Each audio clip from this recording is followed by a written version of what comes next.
like every sport, we do it for the crowd. Because if you don't have the people, you can be whoever you want. You can have what talent and genetics you want. If the people don't love you, you're nobody.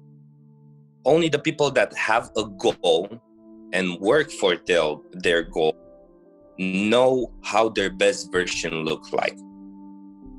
12 hours before the competition, I received an email from, a guy. He was like, Arnold Classic is going to be canceled.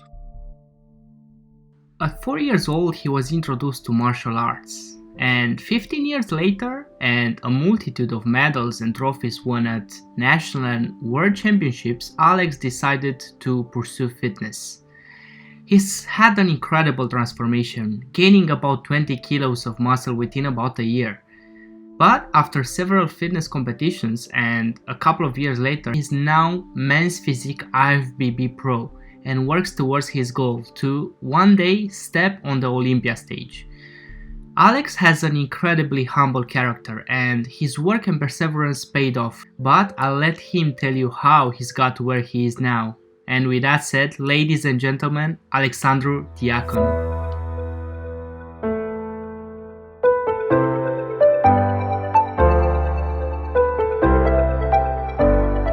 Ladies and gentlemen, and welcome back to another episode of The Grateful Show. Today we have the honor to have with us Alex. How is it going, man? Yo, what's up? Hey, I'm good. Just woke up because here in the US it's like, 10 in the morning, and just made my morning shake. How are you guys? They're very well. It's pretty interesting how there's always like this time zone difference. Yeah, I think from UK it's like 5 hours behind. So in UK it's like 3 p.m., 3 in the afternoon. Yeah. Here it's like 10 in the morning. So yeah. Yeah, we're gonna break the ice. We're gonna break the ice, and I'm gonna ask you the first question. What are you grateful for today? I'm grateful for today. Well, to be honest, I'm grateful for the people that I'm surrounded. I mean, everybody. My wife, my parents, my in-laws, you guys. I mean, I know you guys for a long time. So yeah, I'm grateful for the people. Yeah, I think you just need a bit more acknowledgement, because as I told you, I know you for at least, let's say, 7-10 years, something like that, since we were in high school. And I know that I first saw you and you were this skinny guy, this karate kid. Yeah. And it was very funny because after like a couple of years as well, I saw you first time into the gym and you were skinny as well. But you had like those perfect abs. And I was always asking you, what's the secret and all that. Yeah. And then since then, I've just followed you. We spoke as well. And your transformation is just amazing. So you just need a lot of acknowledgement for that, honestly. Yeah, thank you. I mean, usually knowledge comes with experience. Yeah, that's true. That's the main reason. And when I started, I was around 55 kilograms. Mm-hmm. 5 kilograms. I was very, very frustrated. And in my opinion, that's the main reason for a bodybuilder to succeed. Mm-hmm. Every top bodybuilder nowadays had the frustration in the past, because you can't take so much daily pain and be so dedicated if somebody didn't bully you or something. Yeah. And I was very skinny. I was like 55 kilograms, and in like 2 years, 1 year, 2 years, I got to 70 kilograms, like 20 kilograms in 1 year without knowledge. That's quite a lot. You just said about suffering. I was just wondering, do you consider that we need suffering in order to improve and in order to get better? What's your take on that? Especially in bodybuilding. Yes, I mean, bodybuilding is a 24-hour sport. That's why I tell all my clients, I mean, you have to like the pain, to love pain, because you feel the physical pain when you work out. You feel the physical pain after the workout and the next day and the next probably 1 week. And at the same time, you have to keep a diet even if you want or not. So it's kind of, it's, in my opinion, you have to love pain. I know it's like very subjective because we are in this fitness industry for quite a while as well. I believe like around 7-8 years. Not at your performance, obviously, but I was just wondering, talking about the pain and about the suffering, is the physical suffering at the same level with the mental one, or do you think it's a difference between them? I think the mental one is bigger. Yeah, why so? Because let me give you a simple example. I mean, everybody does this thing. Like you seeing yourself every day in the mirror, you don't realize the progress that you have in the past 1 month, 2 months, 1 year, And I think that mental thing it's more painful than the physical thing, because you want to see improvements, you want to see that you evolve every day, but it's not going to happen. You always get some big improvements, let's say once a couple of months. Yeah. So I think this mental thing, and to accept that you have to make a lot of sacrifices to go at a high level. You have to accept it. It's kind of hard.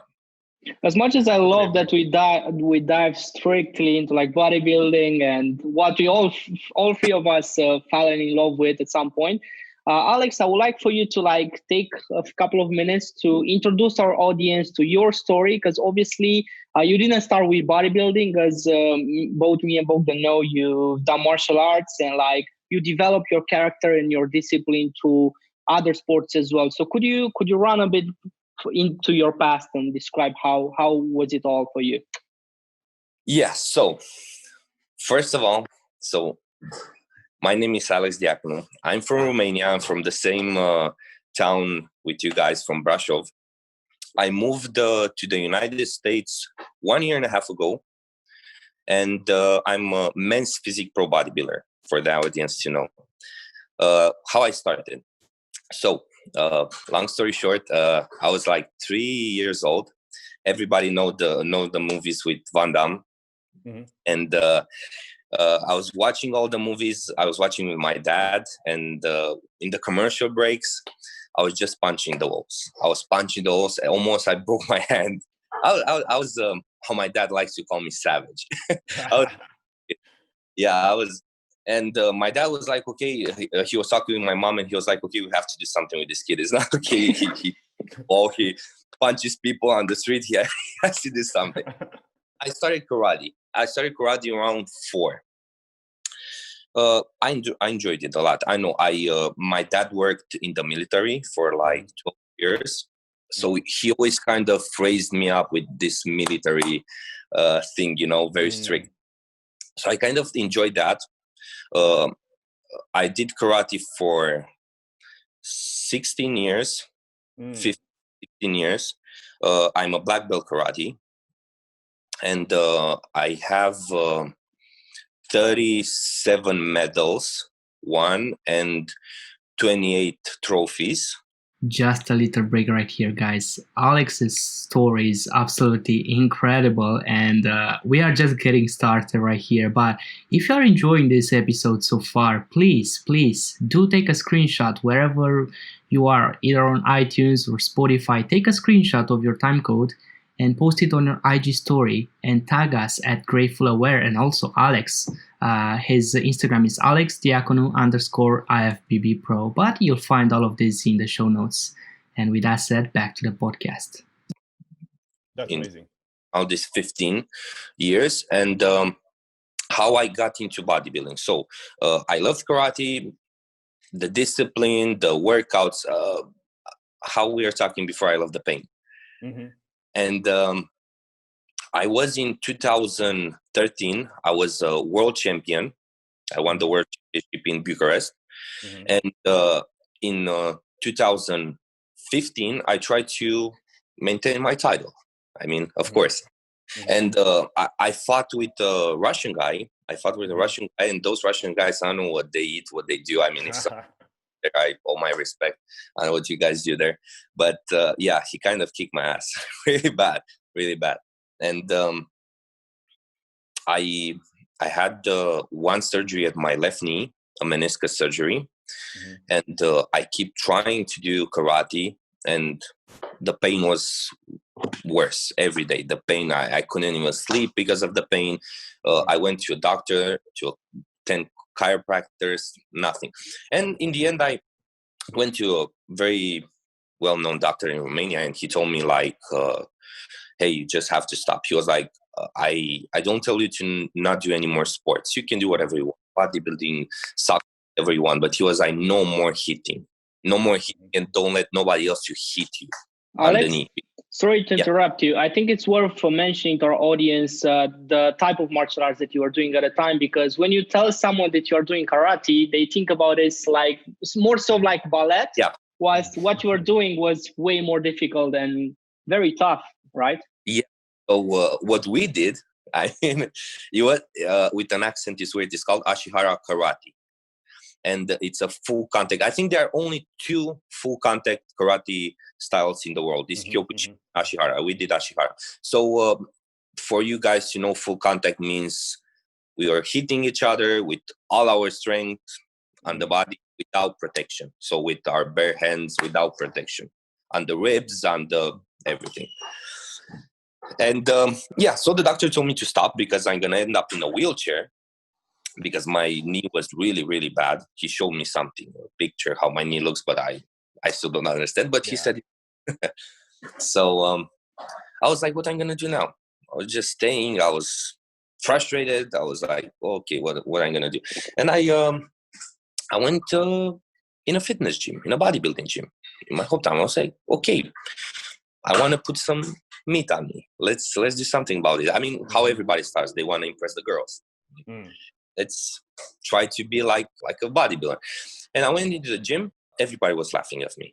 Everybody was laughing. Everybody knew that I was doing karate, contact sports. When I was doing, for the example, rope tricep extension, I was staying with my feet very wide because that was the karate standing. Yeah. I was very wide, and the personal trainer in that gym was yelling. So he was actually yelling from the front desk like, hey, Alex, stop doing that because you're not in the karate gym here.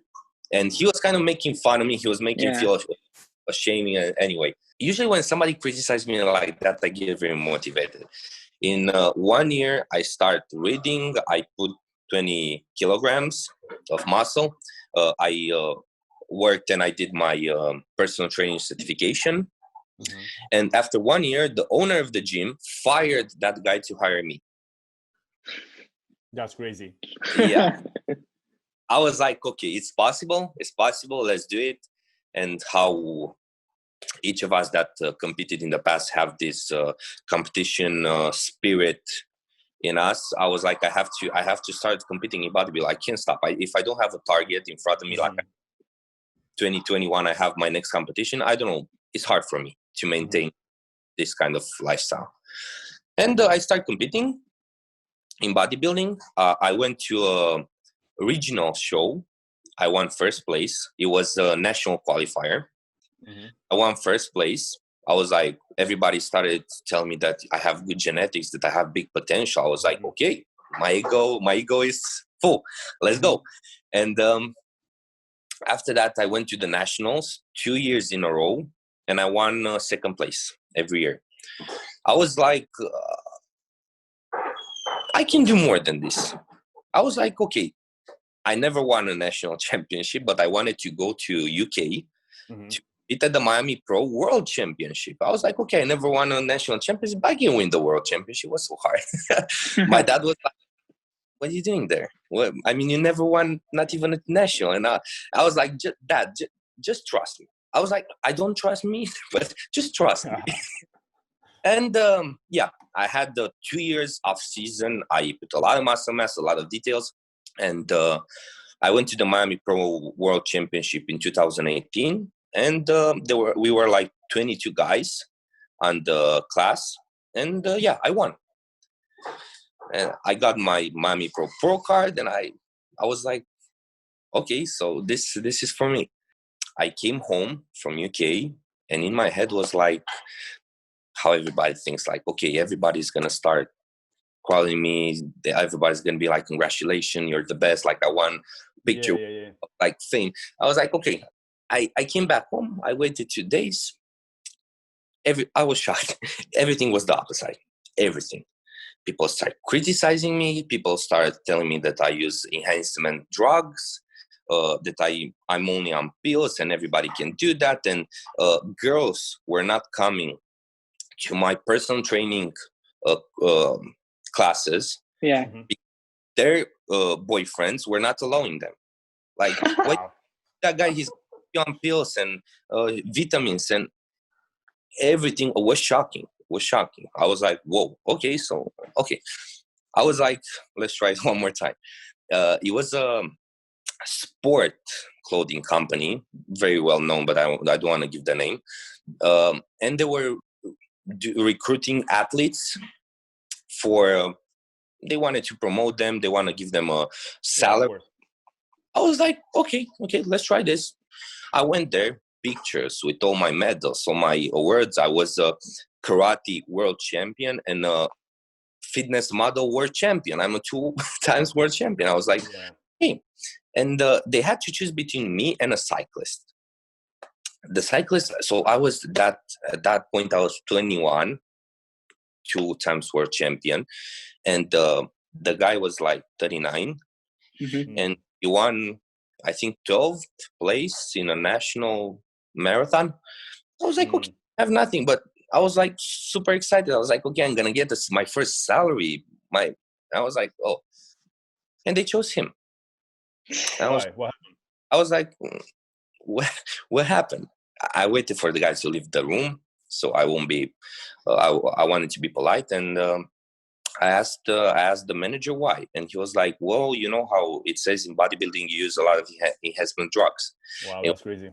Want to associate our image with that. And I was like, okay, well, why did you leave me in the first place to start to try to?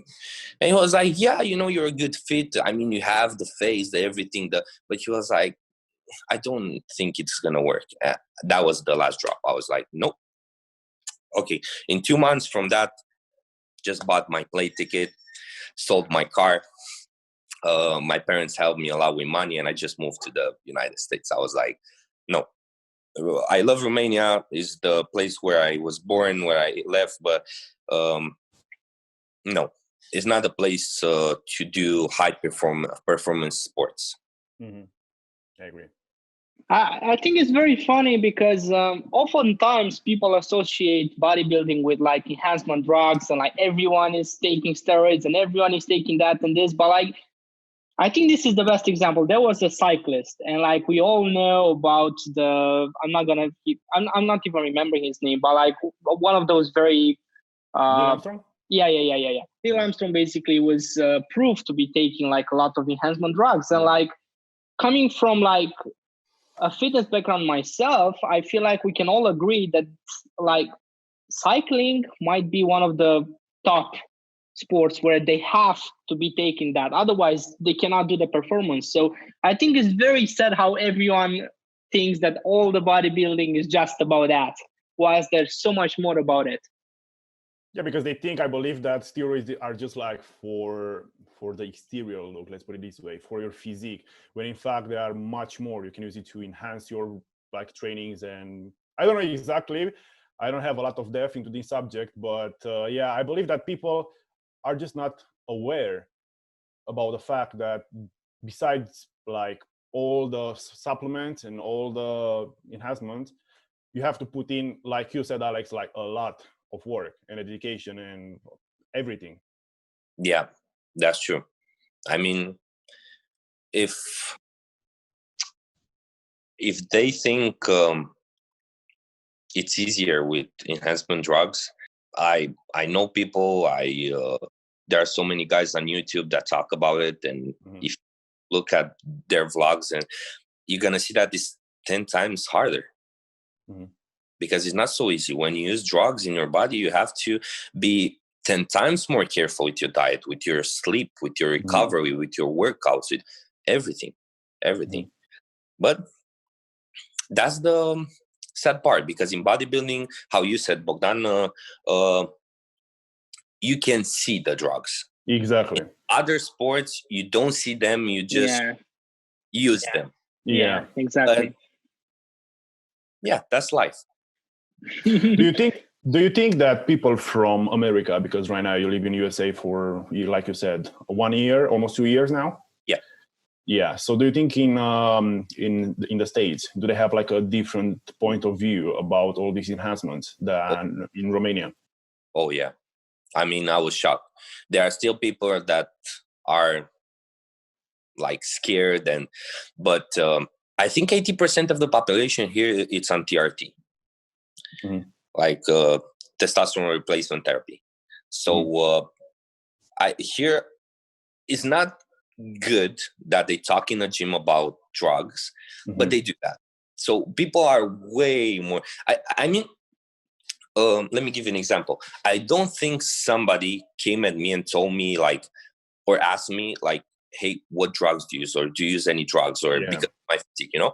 Yeah. Everybody came here and asked me like, what are you eating, or how much you bench, or how is your workout? So like really good questions, you know, because that's what it's all about.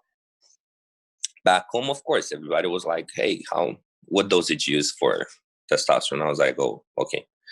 Yeah. I feel like there's a very, very huge misunderstanding when people try to correlate usage of drugs with actually replacing hard work.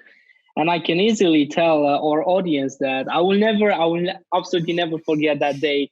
I think it was back in 2017 or 18, Alex. We had a coffee after workout, and you were like, bro, I'm so sorry, but I have to take my Tupperware with food. I have to take my meal. And I was like, bro, no worries, just enjoy your meal.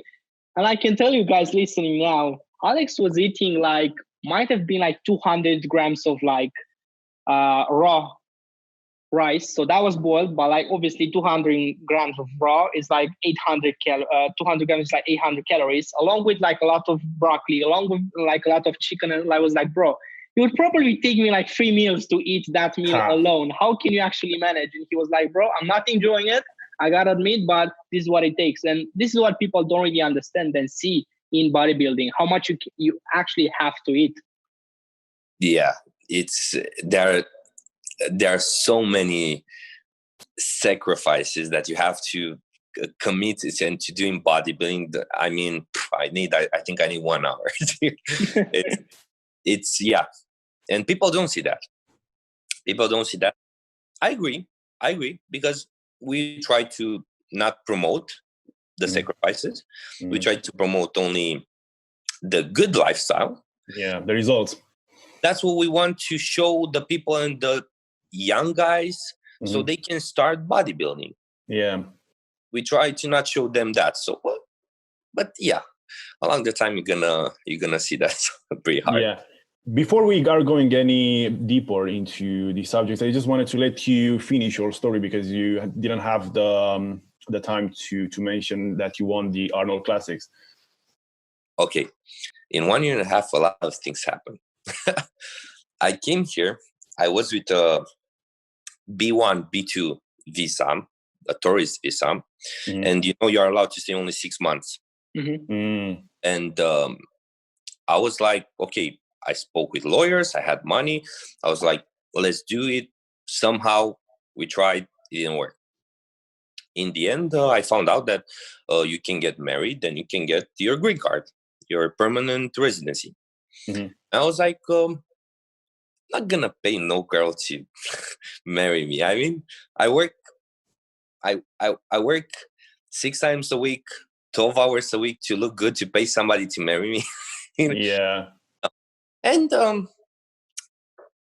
I was like 4 months staying here with some people. I had no idea who they were, but I was staying with them. And I was like giving phone calls to a friend in Dubai. I was like, hey, let's go to Dubai. Here is not for me. I tried. I can do nothing. After 2 days, before I wanted to buy my plane ticket, I found Tess, my wife. And she was in the gym. I was like, whoa, she looks good. I was like, I'm very shy. I mean, probably I don't look like, but I'm very shy. And I couldn't go and just talk with her. I told a friend, bro, that girl, she's really cute. He told his wife told another guy told another girl, and the girl went at her, and she was like, "Hey, that guy has a crush on you." I was like, nice. And she shy too, but she found my Facebook fan page, my athlete page, and she liking my picture. I was looking at her profile picture. I was like, she looks familiar. Oh, she is her. I DM'd her. I was like, hey, it took me a long time to find you on Facebook. And we start chatting. We had our first date. I told her straight. I was like, hey, I don't want to just stay with you for a couple of days, weeks. And after that, I'm going to tell you that I leave. I have to leave. This is the situation. The only thing I could find out is that I have to get married to stay. I don't tell you to marry me, but that's the only solution for me to stay. After 2 days, she told me that she's going to marry me. I was like, wow. Wow, that's crazy, man. Okay. She was like, I like you. What can go wrong? Let's just try. And I mean, we're going to treat the whole thing like a relationship. Is the marriage is relationship with papers, in my opinion. Yeah, that's true. Okay, we went through the process. It's a very long and hard process. You're not allowed to work until you don't get the green card. You get the green card in 1 year. After you get married, it's hard. So I was not able to work. And I had the Arnold Classic in like 7 months. Wow. My wife took me at her place. She was working 2 jobs only to have money so I can buy my supplements. She was buying my supplements. She was going at work from 5:30 a.m. to 11 p.m. 2 jobs. Wow. Make enough money to pay the rent, the bills, Alex's supplements, Alex's food, Alex's workout, injuries, and everything. And yeah, I was blessed. I am blessed. I mean, and she took so much care of me. She was coming back at 11 p.m. After paying the bills and massaging my knees, my back, because I was 2 workouts a day, probably 3 workouts a day. And yeah, that was the best part. And after that, the competition was right around the corner. And with all this virus thing, I was ready. But 12 hours before the competition, I was just ready to jump in the car to drive to Ohio, to Columbus. 12 hours before the competition, I received an email from, I don't know, a guy. He was like, Arnold Classic is going to be canceled. Just a little break right here, right before Alex starts the real story. If you're enjoying this podcast so far, guys, please take a screenshot of it and post it on your IG story, tagging both us and Alex, and we'll make sure to repost it. And why not maybe start a conversation with yourself?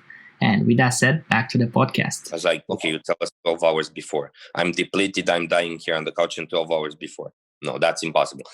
And he sent another email.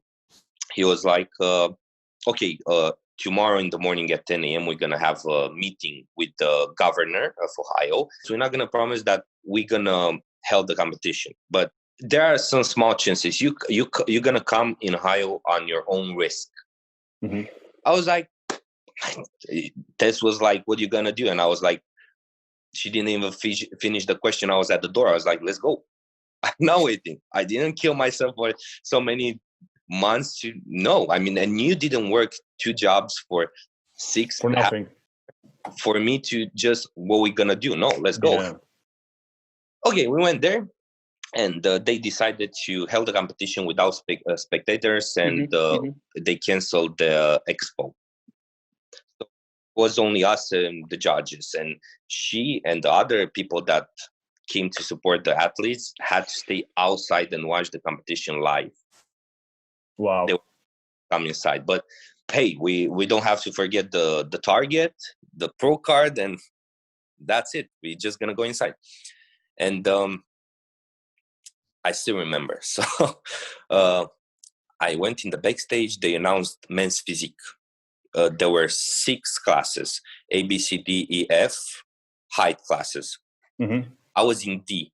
I was between 5'9" and 5'11". That's around 170 178 centimeters, 181, Mm-hmm. probably like that. And I was like, okay, that's interesting. I went in the backstage. I seen a lot of guys. We were like 114 guys competing, and there Holy were shit. it was like some papers with all the guys that compete, you know, at each class. I saw their class D. I knew I was class D. At the bottom of the page, there were from 1 to 17 guys. I was like, oh, I'm the third guy, 17. That's not so bad. I mean, 17 guys. I can do this. I turned the page, 34. I was like, whoa. Wow. Whoa. Okay, that's not good. 34. Oh my God. I had a panic attack. I was like, whoa. 34. Okay. Class A went in the backstage to warm up. After Class B, I was waiting for Class D because we were so many guys there that I had no clue who's gonna compete with me. And I was waiting. And after that, I was watching some guys, you know, like big guys. I mean, they had oversized t-shirts and it was like fit, you know. And I was just watching them. I was like, no, that guy's not with me. I mean, come on, look at him. He's like 225 pounds. And after Class D, can start warming up. And we went in where the dumbbells and the weights are, and all those big guys came with me in my back, and I was like, just looking at them. I started sweating. I was like, ooh. Everybody took their t-shirt off. I was like, I was like, why I'm here? What I do here? I was like, yeah. After that, we went on stage. We were like, I think 3-4 lines of 8 guys in a lineup or something like that. Just put us in like, I don't know, an L. After we were waiting because my class was the hardest one, and I'm not saying only because I was in it. I've seen the video before, and the judges had to stay like minutes to decide who's gonna be the guys in the first lineup. Oh my God. And think a lot, and they kept us in the lineup for like 10 minutes. That's a lot. Wow. We are all waiting for the first guy that's gonna be called out, because usually that's I was like, and they said I think I was number 433. I was just looking down, I heard 433. I was like, whoa, first guy. And I went, and I was exactly on the center with the X with the square. I was keep looking down while they announced the other guys, and I was like, okay, I have to stay here because, you know, it's called the dead center. It doesn't matter if you go in the center the first time, but the point is to finish in the center. If you finish in the center, that means usually you're in the finals. I was like in the center. Face the rear, face the front, face the rear. They kept us for like 10 minutes. They switched some guys. So I was keep looking down. Okay, I'm still in the center. Chill, smile. And after that, okay, you can file off. And I was like, I looked down. I was like, oh God, I'm in the center. Good. So I'm in the final. After that, in the final, we were the top 5 guys. To be honest, I started feeling way better. I wasn't so panicked anymore, and I knew I'm gonna win. I knew. I looked at the guys; they were big, but I was the leanest one. Oh, so that made you think that you're gonna win because you were the leanest one, right? Or was it anything else? No, I think that's all. Yeah, of course. I mean, everybody looked good there. Everybody. I can't say that I was better. My conditioning was better. Yeah, I knew I'm gonna win, and after that it was the overall, because you get the pro card only if you place top 2 overall. After that, how I said at the beginning, there were 6 classes from A to F.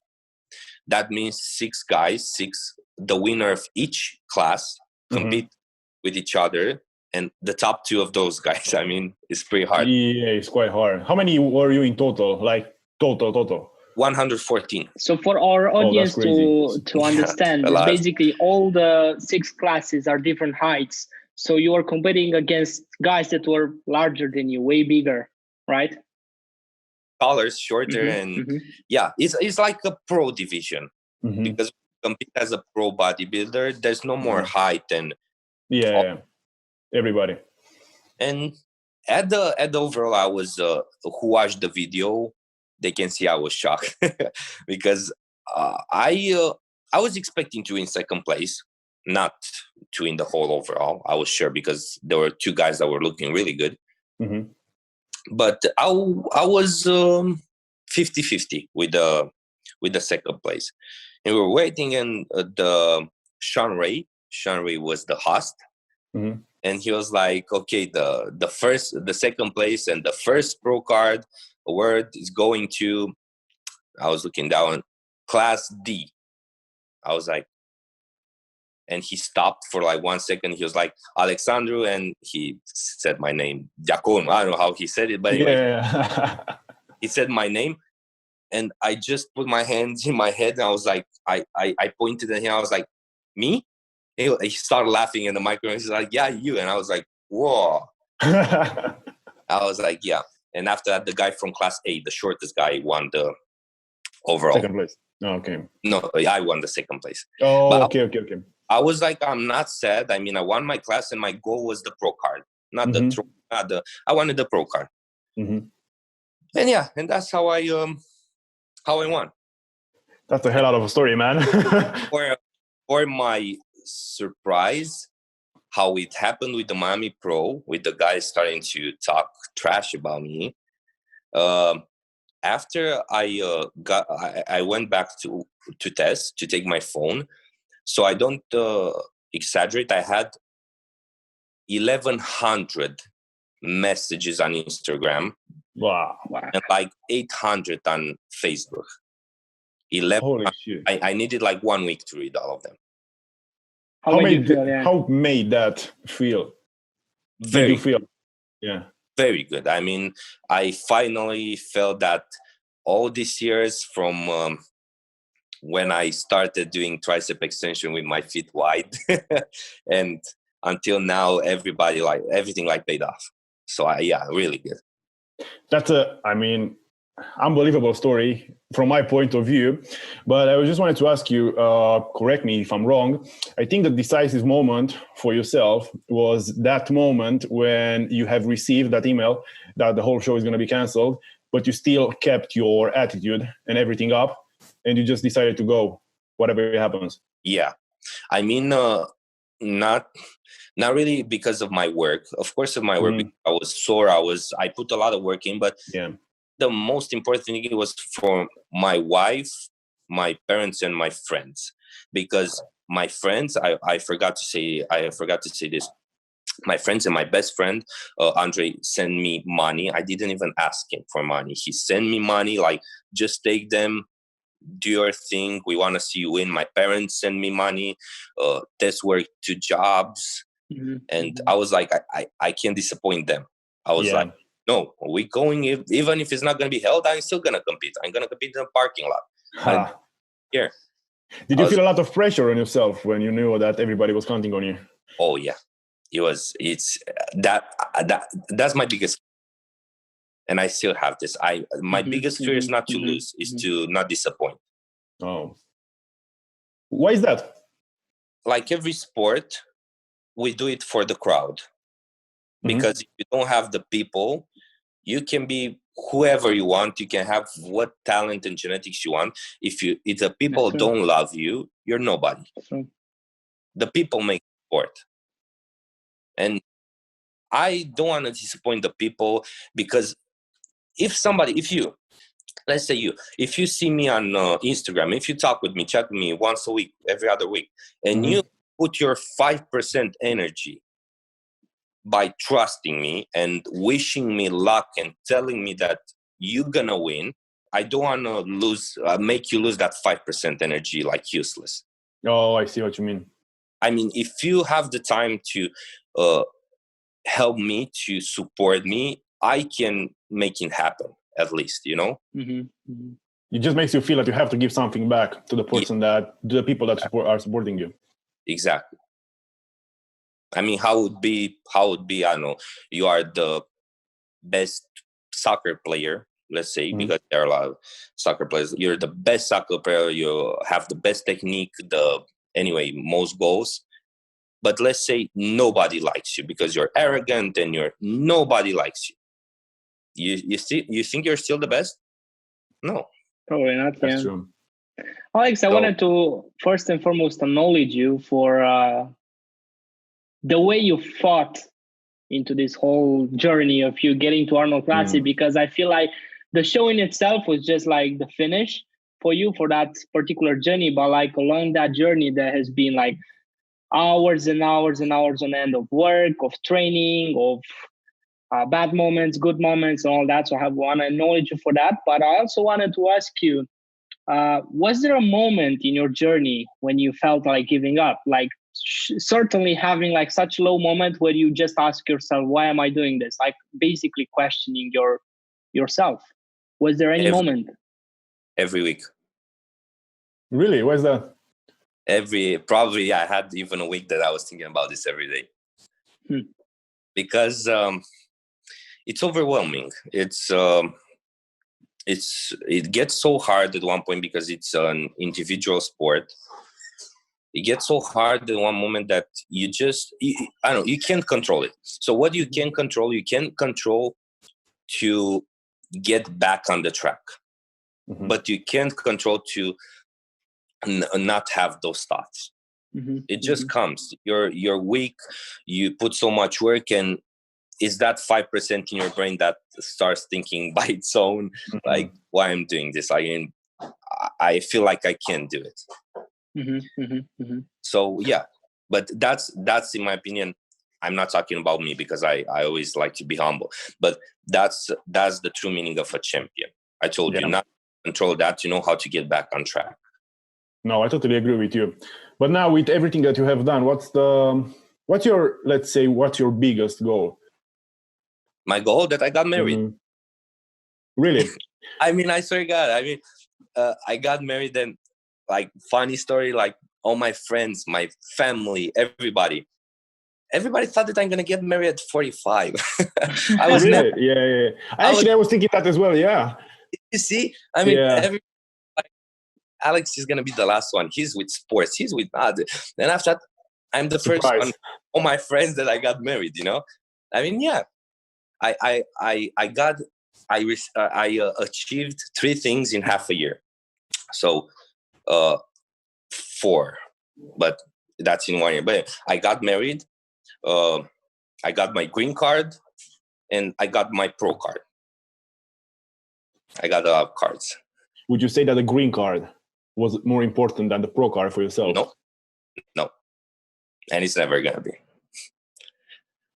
I love your mentality. What's your biggest, in your opinion, what's your biggest thing that you would like to achieve in the future? Professional or just lifestyle? Just overall. So professional, I just want, there are 2 things.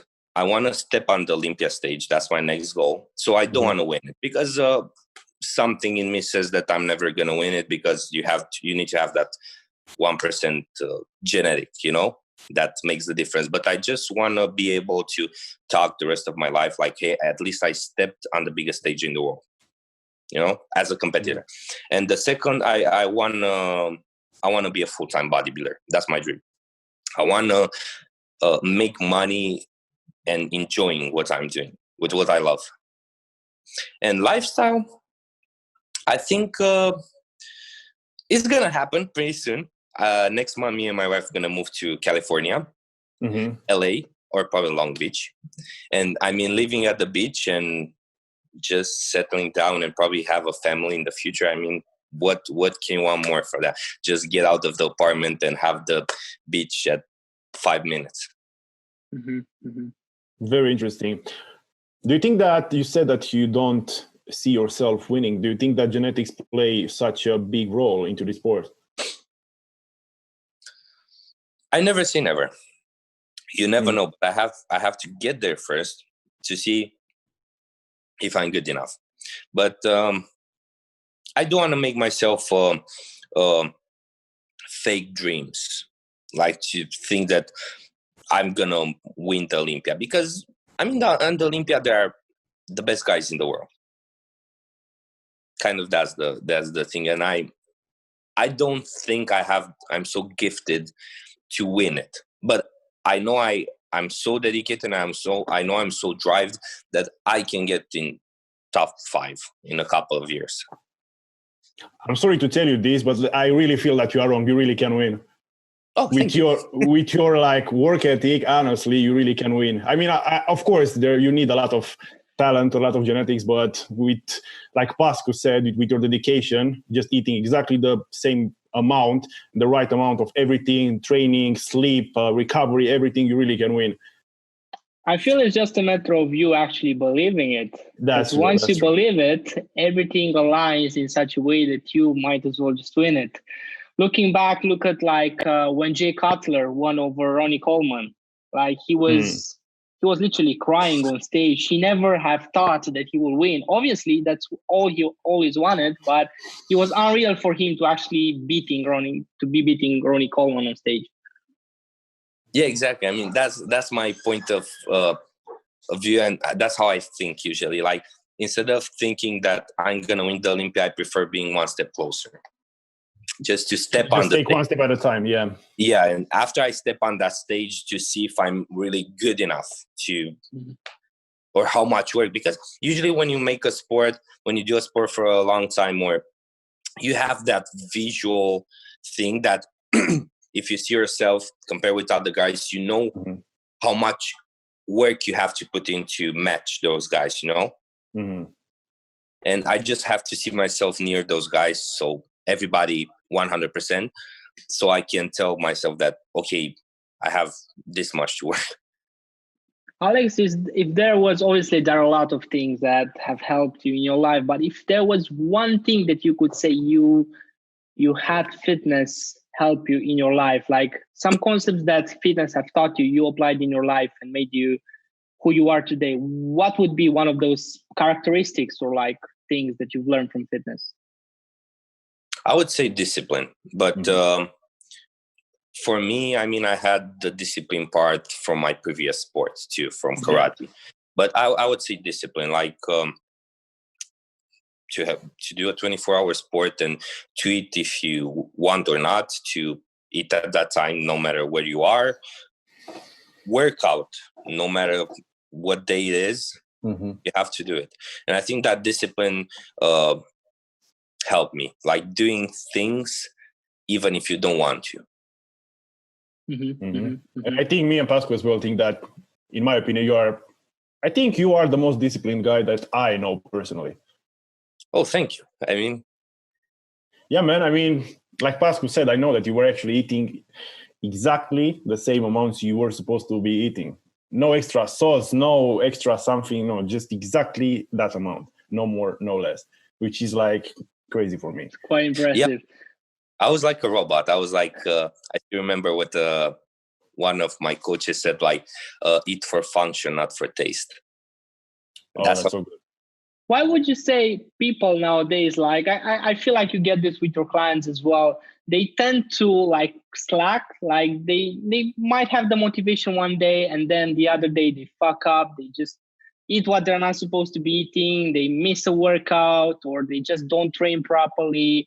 What would you say is like the biggest thing that affects them? Affects them to not reach their goal? Yeah. Well, it can be two things in my opinion. That first of all, they're not, how I told you at the beginning, frustrated. They just want to do just to be a little bit better. They are okay with themselves, even if it's happening or not. Yeah. You know, if you're not frustrated, like, I'm fat or I'm skinny. I mean, people, a t-shirt stays on me on a hanger. You know, I mean, you're not frustrated. It's hard. It's very hard. And the second part, they don't have a role model. If they just do it, I don't know, only to do it, if they don't see, if they have a coach or a personal trainer, and if they don't see in them like, hey, I want to be like that guy, it's very hard. It's very hard. Like how we started, how you guys started, because you guys live too. I mean, everybody knows Ronnie Coleman, Jay Cutler, Lee. I mean, we watched them. We are, oh my God, how he looks. I want to be like him. If you don't have a role model, you just do it because you see people doing it. No, it's not going to work. So what's your role model then? So my role model, and he's still going to be that one, is Serge Constant. The Spaniard. Okay. Yeah, I know him. Why is that? Then I still like him the most. I know his physique, even if he didn't place at the Olympia, because probably competitional wise, he's not what the judges want, but like strictly how he looks and everything. And I don't know, I mean, he looks awesome. Those huge shoulders, those big specs, and it's awesome. I remember that once, like about 4 years ago, he was my role model as well. So I know what you mean. Yeah, he looks. I never met him, but probably one day we're gonna be on the same stage. Who knows? Yeah, most definitely. I just wanted to ask you, what would be, let's say, 2, 3, 4 things that people can do to actually be healthier and happier and to achieve what I want to achieve in life? What they can do, they have to accept it first. They have to. They need to. They need a change. They have to accept that they need a change. They want it, and to start to not start with everything at the same time. In my opinion, like people start, let's say fitness wise. Fitness includes workouts, diet, and let's say supplements. Everybody starts. They just change their whole life from a day to another. I bought the supplements, the workout, and I just gonna go work out. I take the supplements, I eat the diet. It's not gonna work. Like it's way too strict, the jump. In my opinion, take it easy. To take it with the basic, to take it with the workout, to see if they enjoy workout, if they enjoy the pain, the muscle soreness the next day. After that, to go easy in a diet, but not crazy diet. Just eat healthier, because they don't need to scale. No, you just need to eat healthier. No more fried, no more, just boiled and cooked food. And after that, the last step, just invest in some supplements. Take it easy. Yeah, I feel like most people do that, Alex, and I'm very glad you mentioned it. They do that jump purely because they don't have the patience to go through the whole process. They feel like if they do everything at once, they might as well just change their whole body so they can go to the beach in the summer within 6 weeks. Exactly. And it's very hard. It's even hard for us. I mean, let's say you guys doing podcasts and what's your lifestyle and everything, and somebody comes or you decide to just change your whole life upside down the next day. It's hard. You can't do that. That's how I started. I was eating for the first half a year until I discovered to make a diet, but that was not the actual diet, but it was a diet. I was eating croissants with some sandwiches that my mom was putting me for school, and some ham. It was and I was just working out. I took it easy. I wanted to see if I'm good. And fair enough. Yeah, I totally agree with yourself. Just wanted to change a little bit the subject. Just wanted to ask you, would you consider being rich as something selfish? No. Why is that? I mean, you mean rich financially, or? Yeah, to have money. No, it's not selfish. I mean, in my opinion, if you get rich, if you're gonna be rich, it's because you deserve it. It's not what I think that when you become rich, you actually show your actual face. Because money don't change you. Money just shows your real face. That's how you were before, but you just didn't show it. Yeah. So that selfish? No. I mean, I want to be rich. Everybody, you guys want to be rich. I mean, and we work for it. We try. Yeah, I totally agree. What about immortality? Would you consider that if you, let's say, let's just put it into perspective. If you could have lived for 1 million years, would you do that? Or would you think that it's too selfish to do it? No, I wouldn't. I mean, I feel bad. I feel bad for my grandmother because she's like, I think she's 97, 98 now. She's struggling. No, it's a little and quality. That's what I quality over quantity. I like pressure, I like pressure. I like pressure, like, hey, you're already 25, let's go. I mean, don't stop. No, I think how much a regular human being lives, it's enough. It's more than enough. I feel like there's this saying that I keep mentioning on our podcast, and I feel like it's the best time to mention it now. One man has two lives, and the second one starts once he realizes that he's got only one. Yep, that's true. That's very true. So yeah, I feel like the first time when I came across this concept of having one life was through an interview of Steve Jobs. And then a lot of people like Gary Vee, Stephen Bartlett, they are all mentioning that if we could actually start every single day looking into the mirror and realizing that we might as well die at the end of the day, how would that change our attitude towards other people? How would that change our attitude towards our work, towards everything that we do? Because even if we all think that, I mean, we all know that we're going to die, we just cannot live from that perspective. We just leave it for tomorrow, more or less, in a certain amount. Yeah, that's true. Well, I know. I mean, it's very hard for somebody to realize that without, like, your guys' help. Like, you open their eyes by saying this thing. It's very hard. But, yeah, like, they have to be grateful. They have to be grateful for what they have, and never be satisfied. Oh, that's our motto. Grateful. Yeah. Oh, I got it. Yeah, never be satisfied, but be grateful for what you have now. But never satisfied. Just go all in. Yeah, you nailed it. Alex, I wanted to ask you. Obviously, you are very young. You are like 24, right? I turned 25. Oh, you turned 25. Okay, so if I was to ask you, what would you want to be remembered for? So long after you die, what would you want to be remembered as or for? Athlete. As an athlete. That's my biggest dream. And for the guys that had the chance to know me, I want to be remembered like a good person. I try to help everybody, however I can, how much I can. I just want to help people. And for the rest of the people that don't know me directly, I just want to be known as an athlete. That's what I work for.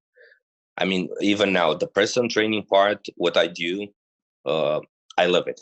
I love helping people. It's my hobby. It's my main income. But if I would have to decide between how people know me, like Alex, the personal trainer, or Alex, the athlete, I would be Alex, the athlete. Fair enough. Yeah, that's very, very interesting. I really want to acknowledge you again because you're just trying to help a lot of people, even though maybe it's like hard for them to understand. And believe this is what we do here as well. They just think, because everybody knows that they should be doing something, and yet they're not doing it. So like you just trying to open, quote unquote, their eyes is like a very, very important thing. And I just wanted to ask you, if you could change right now, if you look at yourself, if you could change one thing, what would that be? That's an interesting question. I would change one thing. Yeah, like my wife said, I think my nose.